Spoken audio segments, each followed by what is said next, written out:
2024 সনের 5ই আগস্টের পর থেকে বাংলাদেশের নাগরিক অধিকারের কোন জিনিস আদায় করতে গিয়ে কোন অফিসার, সরকারি কোন কর্মকর্তা, বেসরকারি কোন কর্মকর্তা কোথাও যদি আপনার কাছে ঘুষ দাবি করে, ওর শাস্তি সাথে সাথে দিতে হবে।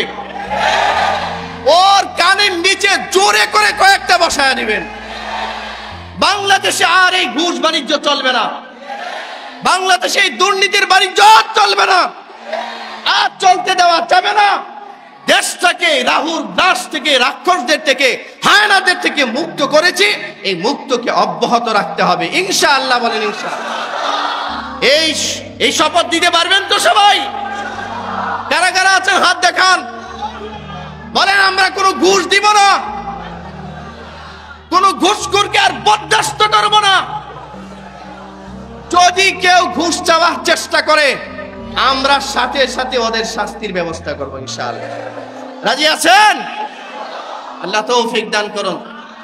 আমরা আজকের এই খুতবার মাধ্যমে 2024 সনের এই স্বাধীনতার পরে বাংলাদেশের সকল সেক্টরের যারা অ্যাডমিনিস্ট্রেশনে আছেন, যারা প্রশাসনে আছেন, যারা বিভিন্ন জায়গায় সরকারি দায়িত্ব পালন করছেন, যারা এই পর্যন্ত এই দেশের মানুষের শত শত হাজার হাজার কোটি টাকা দুর্নীতি করেছেন, আপনার নিম্নমানের একটা চাকরি দিয়ে 5টা 10টা বাড়ি করেছেন, আপনাদেরকে বলছি তওবা করুন, তওবা করুন। রাষ্ট্রের জনগণের সম্পদ ফিরিয়ে দেন, ঠিক কিনা? জুড়ে বলেন। এবং নতুন করে দুর্নীতি করার কোনো দুঃসাহস যদি দেখাবার চেষ্টা করেন, এই দেশের মানুষ এমনিও তো আমরা আমাদের দেশকে দুর্নীতি মুক্ত করবো ইনশাআল্লাহ। বলেন ইনশাআল্লাহ। আমরা দুর্নীতিবাজ কোন শাসক আমাদের দেশে চাই না, ঠিক কিনা? জুড়ে বলেন। দুর্নীতিবাজ কোন প্রশাসন আমাদের দেশে চাই না। আমরা স্বাধীনভাবে কথা বলবো। এই দেশের মালিক দেশের জনগণ, ঠিক কিনা? এই দেশের মালিক দেশের জনগণ। আপনাদেরকে আমরা অভয় বাণী শোনাচ্ছি, আমরা আপনাদেরকে অভয় বাণী শোনাচ্ছি। সরকারি কোনো অফিসে এখন থেকে নিয়ে যদি কোনো ঘুষ বাণিজ্য করার চেষ্টা করে, এরা আর 1 মিনিটও ছাড় দিবেন না, 1 মুহূর্ত ছাড় দিবেন না। রাজি আছেন ইনশাআল্লাহ? সাথে সাথে হট্টগোল হবে, ওরে ধরবেন, ওরে পিটাবেন, পিটিয়ে আইন শৃঙ্খলা রক্ষাকারী বাহিনীর কাছে হস্তান্তর করতে হবে। এখন আপনারা বলবেন হুজুর কার কাছে হস্তান্তর করব? ওরা তো নিজেরাই ঘুষ খায়, এটাই তো বলবেন। বাংলাদেশের নতুন সংস্কারী আন্দোলন, নতুন এই দেশে ঘুষ খাওয়ার সমস্ত প্রবণতা বন্ধ করার জন্য সবার সচেতন থাকতে হবে। রাজি আছেন? আমরা ঘুষ দিব না, ঘুষ না দিয়ে আমরা আমাদের দাবি আদায় করব। আজকে আপনার বাড়িতে একটা গ্যাসের লাইন, বৈধ লাইন দিতে গিয়ে, একটা বিদ্যুতের লাইন দিতে গিয়েও চোরদেরকে ঘুষ দিতে হয়। ঘুষ ছাড়া আপনার ফাইল তার অফিসে বছরের পর বছর পরে থাকবে, এই ফাইল আর উপরে উঠবে না, ঠিক না? এই চোরদেরকেও পিটিয়ে দেশ থেকে বের করতে হবে, ঠিক না? এই চোরদেরকে পিটিয়ে দেশ থেকে বের করতে হবে। এটা আমাদের দীপ্ত শপথ গ্রহণ করতে হবে। রাজি আছেন? এটা আমাদের দীপ্ত শপথ গ্রহণ করতে হবে।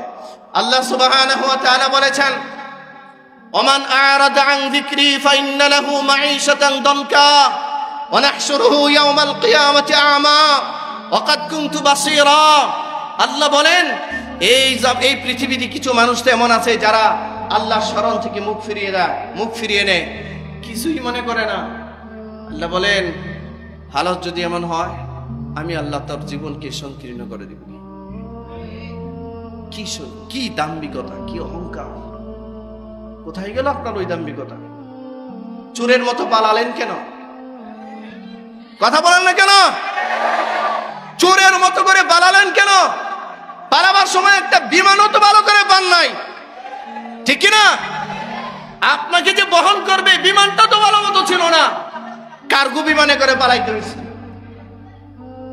ভরসা করেছেন দাদারা আপনাকে রক্ষা করবে, আল্লাহর উপরে ভরসা বাদ দিয়া জনগণকে অতিষ্ঠ করে, দেশের মানুষকে কষ্ট দিয়ে, হ্যাঁ, আপনার দিল্লির মসনদে বসা দাদারা আপনাকে রক্ষা করবে। দাদারা তো এখন জায়গায় দেন আপনাদের, হ্যাঁ জুড়ে বলেন ঠিক কিনা? মনে রাখবেন, পৃথিবীর কোন ইহুদি, পৃথিবীর কোন মূর্তি পূজারী, পৃথিবীর কোন মুশরিক, পৃথিবীর কোন বেঈমান কখনোই মুসলমানদের আন্তরিক বন্ধু হয় না, হতে পারে না। কোরআনে কারীমে আল্লাহ সুস্পষ্ট ভাষায় ঘোষণা দিয়েছেন যে এই বেঈমান কাফেরদেরকে তোমরা আন্তরিক বন্ধু বানায়ো না, এরা তোমাদের আন্তরিক বন্ধু না। লা ইয়াত্তাখিযুল মুমিনুনাল কাফিরিনা আউলিয়া মিন দুনিল মুমিনিন। তোমরা মুসলমান বাদ দিয়া, মুমিন বাদ দিয়া কাফেরদেরকে বন্ধু বানাবার চেষ্টা করো। এরা তাদের স্বার্থ যতক্ষণ আছে ততক্ষণ পর্যন্ত তোমাদেরকে ব্যবহার করবে, স্বার্থ ফুরিয়ে যাবে তো তোমাদেরকে ব্যবহার করা টিস্যুর মতো করে তারা ছুঁড়ে ফেলে দেবে।